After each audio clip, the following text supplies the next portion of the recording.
খনি বাহিনী তাকে শহীদ করেছে।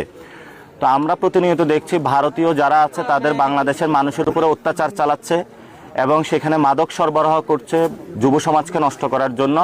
আমরা কয়েকদিন আগে কসবাও গিয়েছিলাম, তো প্রায় 4টি হত্যাকাণ্ড সংঘটিত হয়েছে এবং আমরা এই ক্ষেত্রে সরকারকেও নীরব দেখতে পাচ্ছি। আমরা বলেছি যে বিজেপিকে শক্তিশালী করতে হবে এবং ভারতীয় বাহিনী যে সীমান্তের মানুষের উপর অত্যাচার করে সেটা বন্ধ করতে হবে।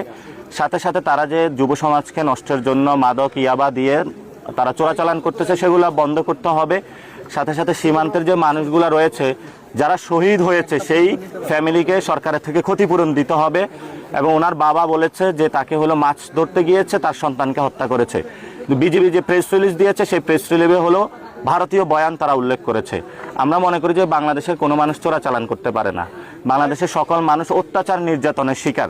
আমরা এই সীমান্ত শহীদদের পাশে থাকব।